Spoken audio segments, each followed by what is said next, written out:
তুমি বললে আমার গলার আওয়াজটা নাকি একটুও বদলায়নি, শুধু কাজল পরার ধরন বদলেছে। কি অদ্ভুত, তাই না? অথচ এই গলার ভেতরে কত সহস্র না বলা কথা যে পাথর হয়ে জমে আছে, সেই খবর কি রেখেছিলে?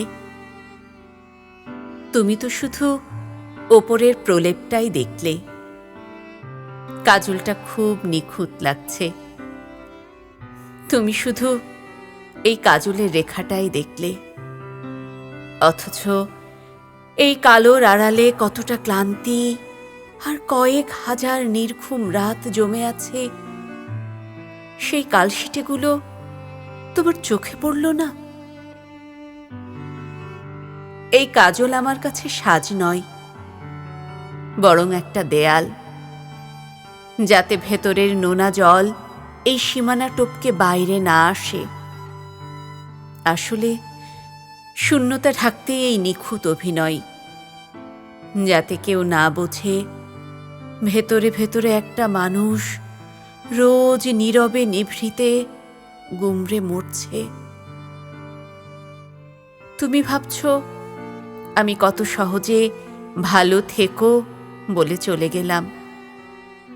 কখনো কখনো কাউকে খুব বেশি ভালোবাসলে তার জীবন থেকে ছিটকে যেতে হয়, তাকে মুক্তি দেওয়ার জন্য নয়, বরং নিজের ভাঙা টুকরোগুলোকে বাঁচানোর জন্য। মাঝে মাঝে খুব ইচ্ছে করে সব অভিনয় ভেঙে চুরে আবার সেই আগের মতো অগোছালো হয়ে যায়।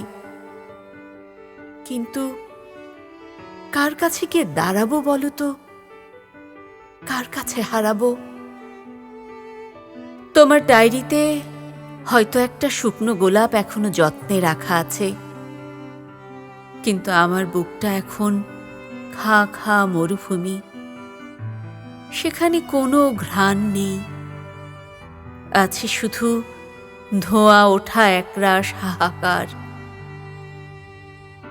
আসলে আমরা দুজনেই বদলে গেছি। তুমি বদলে গেছো একরাশ অভিযোগে, আর আমি বদলে গেছি এক ভয়ঙ্কর অভিনয়ে। তুমি তোমার কষ্টগুলো শব্দে বলতে পারছো, আর আমি আমার সবটুকু চিৎকার এই কালো কাজলের নিচে চাপা দিয়ে হাসছি। তুমি বললে আমি নিজেকে খুব গুছিয়ে নিয়েছি।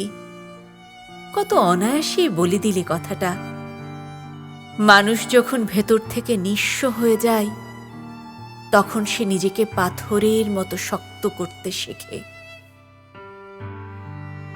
মাঝরাতে যখন এই জেদি কাজলগুলো ঘষে ঘষে তুলি, তখন আয়নায় যে বিধ্বস্ত চেহারাটা বেরিয়ে আসে, তাকে দেখার সাহস কি তোমার কোনোদিন ছিল? একেই কি তুমি গুছিয়ে নেয়া বলো? সত্যিই কি তাই?